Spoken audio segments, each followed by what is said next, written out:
Ladies and gentlemen, coming to you not live, but recorded from the Associated Foundation's Training Center aboard Battleship, Iowa. This is, I can't say it's episode 3. It's the third episode we've recorded. I'm not sure when it's going to drop. So we'll figure it out. Yeah. There you go. It'll be fun. Is that the same time that a... Wow. This is going to be a long podcast. This may require some editing. A little bit. It might. So... we're one person short from our leadership team, 2 people short from our regular podcast team. Jonathan Williams is not with us today, and Kyle Abe is off doing development work to make sure that we can still run the institution and have the dollars to do so. But I'm joined in the studio today by a couple of my shipmates. I'll let you guys introduce yourselves. I'm Mike Meldrum. When I was on board the ship, they called me Mudroom, so all of my shipmates remember me as Mudroom. Not to be confused with Mudroom. No. I am Ed Sella. The only name I ever knew while I was in was Sella. I was deck third hand. I was one of the formidable deck apes. Never got out of the stage of the true sailor of the drinking and fighting and philandering. So that's where I stayed until I got out. There you go. And we also have our Chief Operating Officer, Mike Getcher, with us today.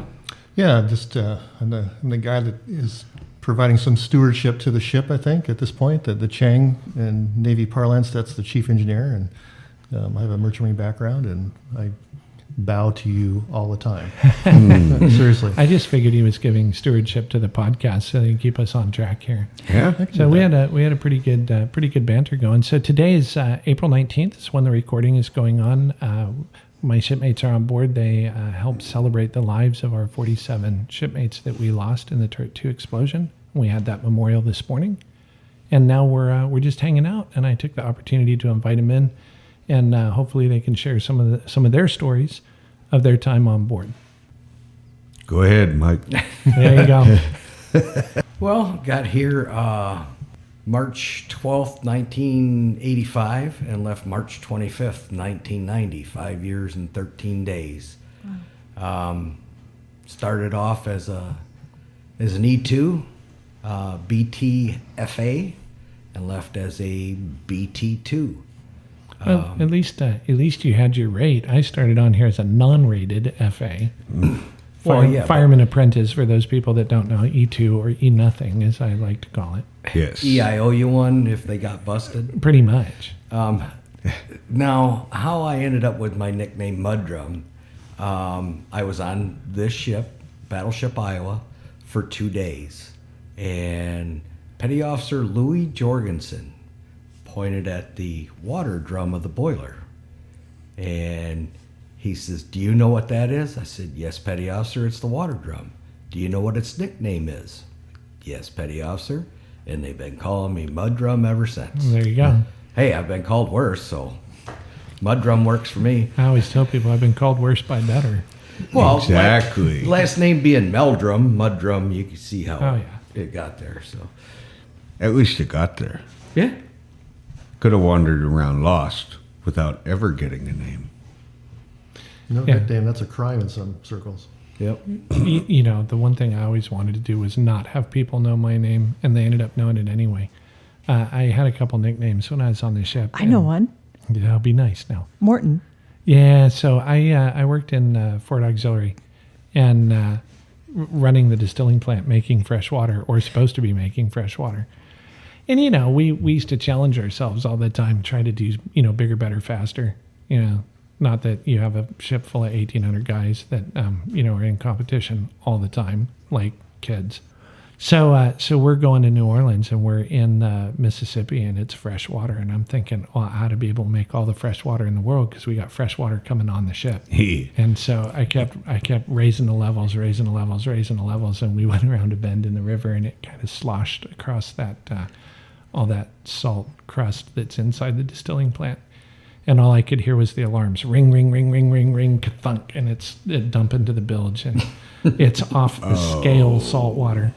And you don't have to relieve the watch if the distilling plant's not making fresh water. So I spent the next, 9 hours trying to get the stupid thing to not be making salt water in the middle of a freshwater river. Nice. So I walk into quarters the next morning, and Lieutenant Braley's there. He's the ox boss, the auxiliary officer, and he just looks at me and goes, "What's up, Morton?"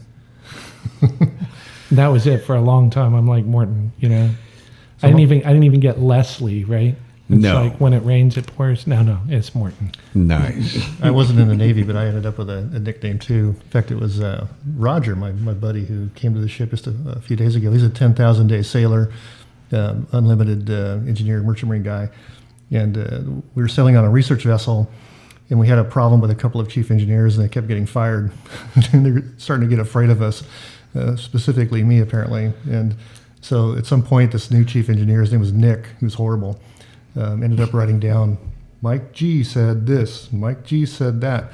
So after he was fired, and Roger came out and salvaged the situation, he found this notebook of Mike G. And so forever now, I'm known as Mikey G. Mikey G said this. Mikey G said that.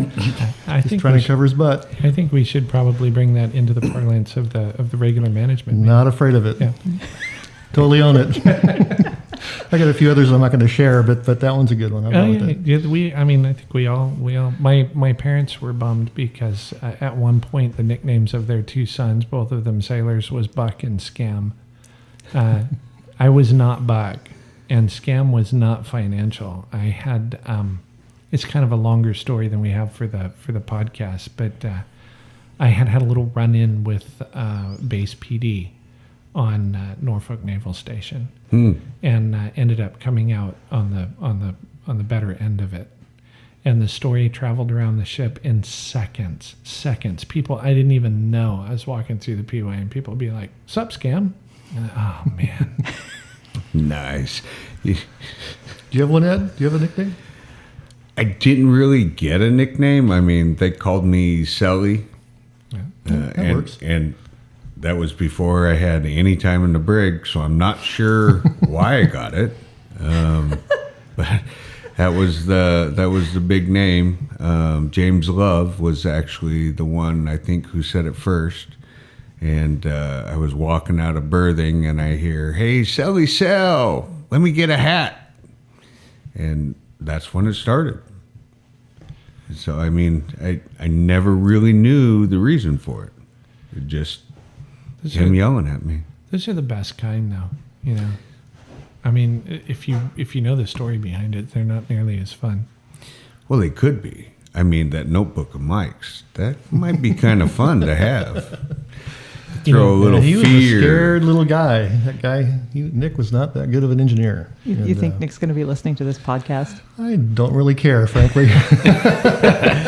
Invite him back. Come on back. I didn't have a license at the time, and he did. And so I was the guy that nobody really thought well of. Just like for you guys' ratings, we have to have licenses in the merchant marine. And so until I had a license, there was a certain amount of respect that you don't really have. And so they didn't. Which isn't necessarily Absolutely true. I mean, I knew my stuff. Piece of and paper doesn't make you an I owned that engineer. ship, or that boat. She was 220 foot, but I owned it. And I knew my stuff. I was learning from really good people. I had an unlimited chief I was learning from. And, ultimately I got my license too, but he just didn't have his stuff together. So I'm comfortable with what I did. Mm-hmm. Absolutely. So we were talking earlier about what it means to come back. I've been working on the staff here for a decade, and I lose sight of what it means to come back to the ship. Every once in a while, I tell people I work. My office is on the main deck. And I don't get to go down to engineering that often, but when I do, I get kind of awash with memories because while you were a deck ape, I was a snipe. Mm-hmm. Mudroom was a snipe. We didn't see the light of day very often. And my job doesn't take me down into the bowels of the ship very often now. When I go down there, I get a little bit of nostalgia going by. I even have one space on the ship after diesel that I just won't go to. Not because there's any negative memories, but because that's one place where I'm like, that's where I worked. And I've been down there like twice. And it feels like coming back. Well, what's it feel like coming back to the ship for you guys? For me, I guess the first time I came back, there was a ton of anxiety. It was 25 years after I'd left the ship. Had no idea what was gonna go through my head, what was gonna go through my heart. And it was tough. It was extremely hard. And then coming back this time, it's the second time back. Now I'm just flooded with the memories of the ship. The conversations I had, like with Martinez, prior to the morning of the 19th, and those kind of memories. Walking into the chow line and remembering, oh yeah, I had a ham and cheese omelet for breakfast that day. And it's just, I have the ability to think of those memories now instead of just focusing all on, holy crap, what's this going to be like? So it's eye-opening for me, and it's a good thing. It's a good thing. I love to see my shipmates come back aboard here, and since the 30 year of the April 19th anniversary, the accident, I've really encouraged people, celebrate life. Don't focus on death. Celebrate life, and it is good to remember those things. Yeah. So, yeah, and it's the first step, and like we talked about earlier, it's going to be a long journey for me to not focus on the death of my shipmates, but the lives of them and everyone else. Yeah, they say a journey of 1,000 miles starts with the first step, right? Yep. Well, I've been out here a lot. We were here for the opening of the museum. The Iowa Veterans Association manned the rail. I was on here for 5 years. So April 19th was probably the worst day of the 5 years. Worst day in my 20 years in the Navy. But it was one day.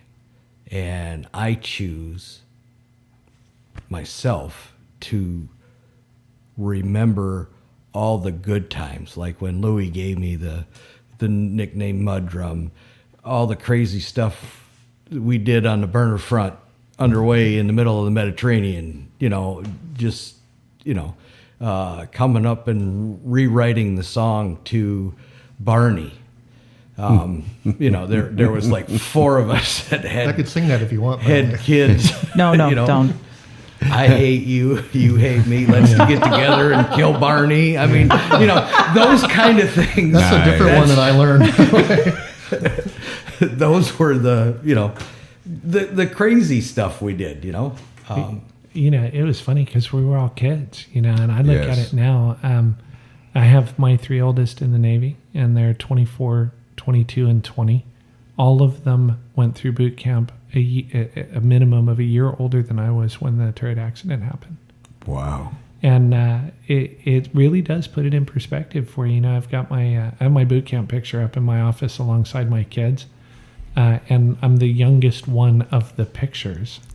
And it's kind of crazy. It actually looks like Daniel. Daniel's my number 4, and he's chomping at the bit to join his Sibs in uniform, but he's 16, so he can't do it yet. He'll get there. Yeah. He'll get there. There's a great following for him, so. Well, it's kind of the family business.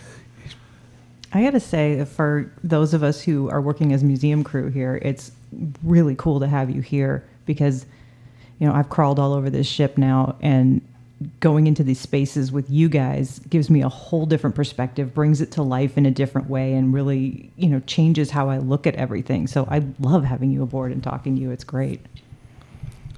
For me, I'm kind of the interloper here in some ways, I suppose. But, as we save the ship, if you will, I guess that's probably a reasonable term. We pulled it out of mothballs. I was introduced to crew members. Marty Palmiere and I were on the phone a number of times. You guys know him really well. Yes, we're all going to laugh. Love you, Marty. But, 5'2" with a 7-foot mouth. There you go. I was just talking to him earlier today. He and I became really good friends, and I picked him up at the airport in San Francisco. We were up in Richmond, refurbishing the ship, and Yeah, I'd never met the guy. I mean, I could just tell instantly, literally on the side there, picking him up. That must be Marty. But I got him over to the ship in my truck, and he dumped his bags, and he stared at her, and he could just see the emotion coming back, and he bounded up that gangway, that brow. Remember the forward one up there? Oh, yeah. And literally like John Belushi, just looking around. I mean, it was amazing, and we became so close. That I think that's really why the April 19th thing is so important to us, because even though we weren't there, we didn't share that experience at all. We share the love of the ship, and we become shipmates because of that. And Marty told me once, Mike, I would sail with you anywhere. And that's been one of the most meaningful things that I've heard, from anybody. Yep. We really share that commitment. And so we've embraced and really taken on the April 19th thing as much as we can. Once again, not appropriating it, but just we're part of the story now too. We're part of the story, and the story's bigger than April 19th. Yes. So David DeMoss, who is an Air Force veteran, who showed up today in his uniform, I really appreciated that. But he listened to me talk this morning. I talked about the fourth crew and involving the fourth crew in the memorial, and what we refer to the museum crew as, the fourth crew, because you have the World War II crew, you have the Korea crew, the Cold War crew, and now the museum crew. And he goes, is that a Navy thing, the fourth crew, like the fourth wall, And I'm like, no, it's an Iowa thing, because we have 4 crews, and today's crew is just as valid as the other ones. The only other place that I've heard that, David, I've been all over now the museum ship world, and I'll never forget this. My dad, of course, served aboard the Battleship Massachusetts, and I got him back to see the 50th and final reunion that they had back in '95 before we lost him. But they were referring to us, me, as the second crew already. And that's the only other ship. Isn't it interesting? It's like the 2 ships that I'm somehow associated with. And literally, I've not heard that anywhere else down at the big carrier down south, or the big carrier up north, or the other battleships. Nobody's ever talked about it that way. There's an ownership here that's different. There really is. And it's, we talked about family in the first episode. It's not just family, it's shipmate. Yeah. And shipmate is a word It's different. that's meaningful. Yeah. And there is a difference for being an office, a place that you work, or a place that you're part of the crew. And, she speaks to us, and she's as bitchy as she ever was. Honestly, you guys know that. But we're part of the crew. Yes. I do believe so. Absolutely. I mean, you have the blood, sweat, and tears just as much as we do. Yeah. And I mean, if anyone was to come aboard and condemn what you guys do, It came on. It'd be knuckles up, and you'd see the decade come out. The same thing is true in reverse from us. When there were inappropriate comments made last year on this day, in fact, from another institution. In fact, somebody was thrown under the bus, somebody who we lost that day. We were angry. I mean, and I'll speak loudly about that. We were really pissed off. Mm-hmm. We spoke to the individual, and I'm no names here, but really, really angry because we take ownership. This is our crew too. Right.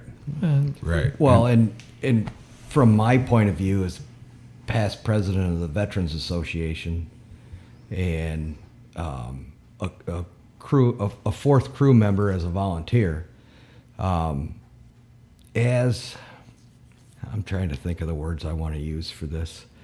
I know the people here. I know Mike. I know Dave well enough that you guys love this ship. David, being that was a third crew, but you guys love this ship as much as we do. And I am so thankful that the Battleship Iowa, Pacific Battleship Center, whatever you want to call the fourth crew, and the actual members of the Iowa Veterans Association, we have a better relationship than any of the other 3 battleships with the people that own their ship as a museum. And I never want that to change. No, we're more than just, hosts to the Veterans Association. We're partners. Mm-hmm. We work this together. And I love having... I think it goes deeper than that, though. I don't think we're partners. I think we're family. Yeah, I would say that. We're shipmates. We're shipmates. We're brothers. We're sisters.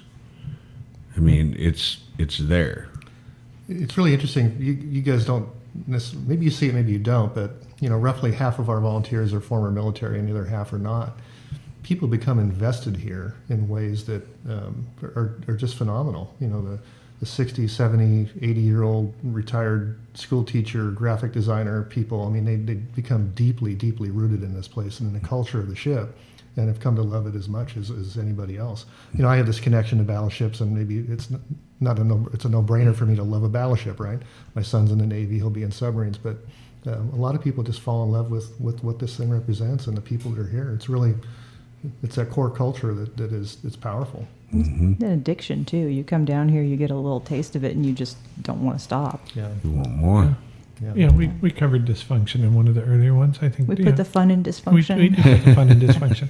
She does Just like family. right? Just like Dysfunctional family. We've said family on every episode that we've done here, and I always tell people, yeah, we are family, and everything that means. Yep. Everything that means. Oh, yeah. Family is not always a positive comment. No, there's but hurt feelings a lot. I wouldn't trade it for the world. There's a lot said in the corporate world about how to bring passion into the workplace. There's almost nothing written about when there's too much passion in the workplace. Yes. But we could write a book, Yeah. Yep. You could write a couple of books probably. right? So, I usually joke about when we got the ship, there was no such thing as battleships for dummies, but I know I could write it now. yeah, right. Because I was the dummy. I was going to say, I think we could all sign off on that one. Absolutely. Yep. Right. So I'm going to ask one more question. We will probably be editing some of this in post just to tighten it up a little bit. Get rid of that dead air time. A little bit of dead air time. Mike? So I, What? wow.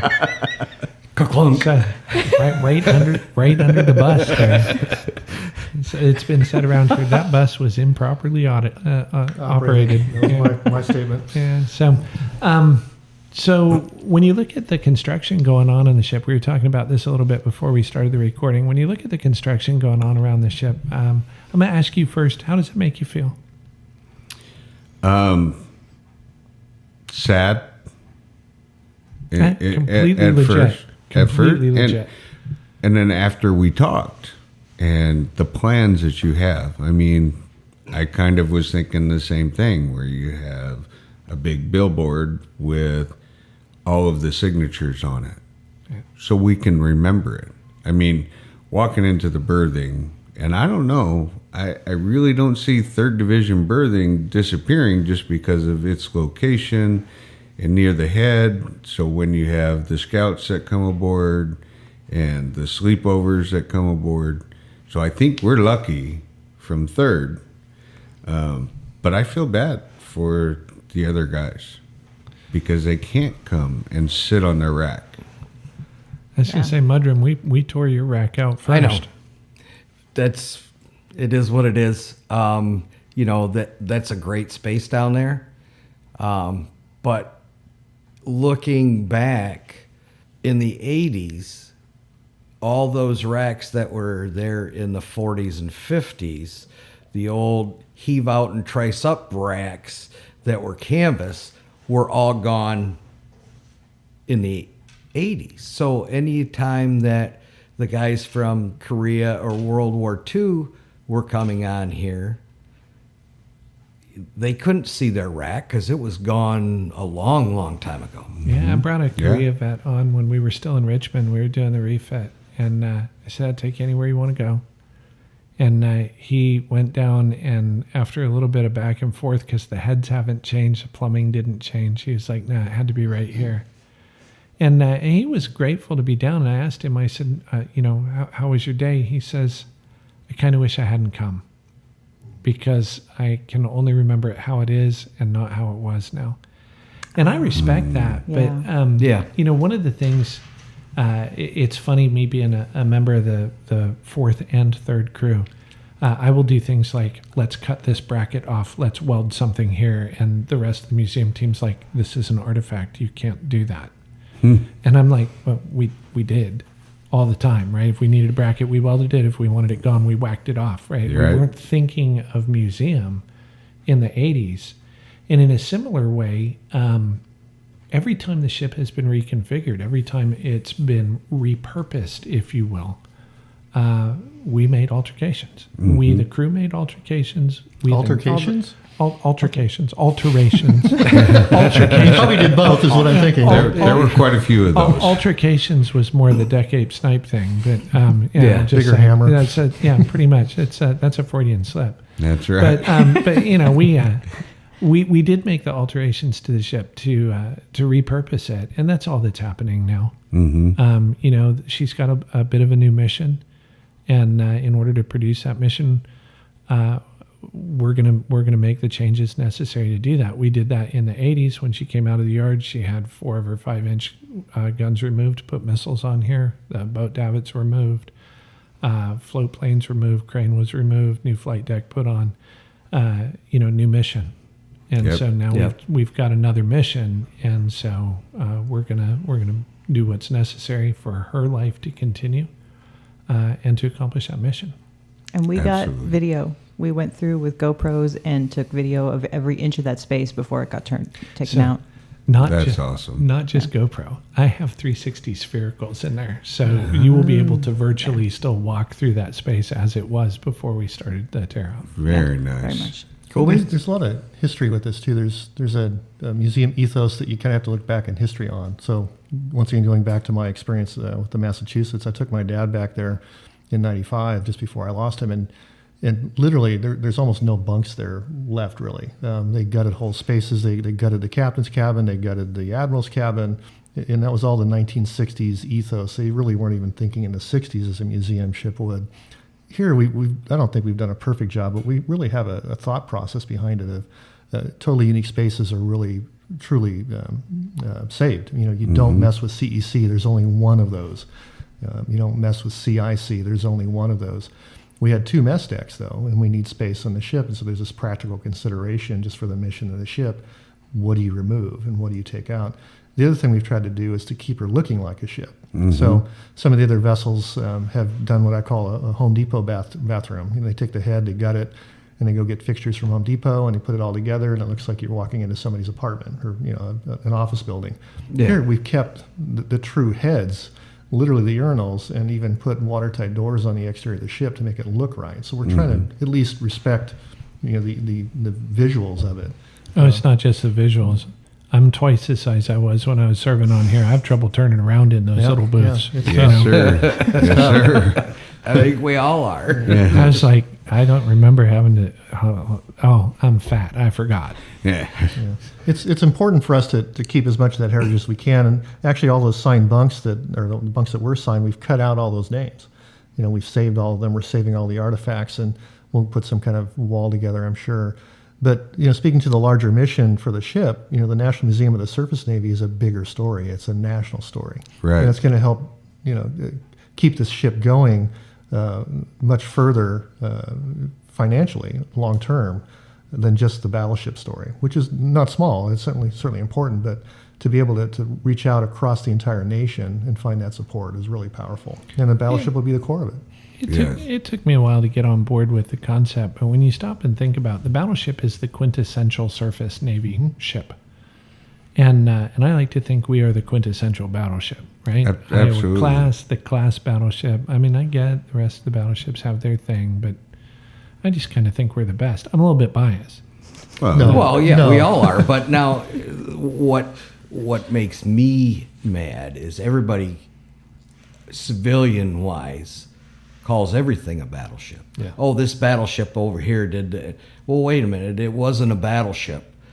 There's only 4 of them in our lifetime that have ever been around, and that was the Iowa, the Jersey, the Missouri, and the Wisconsin. Those are battleships. Spoken as a true 80s veteran, God bless you. I can't tell you the number of times people have told me we need to restore this to the World War II configuration. And I'm like, dude, I'm a 80s vet. I'm a battleship sailor too.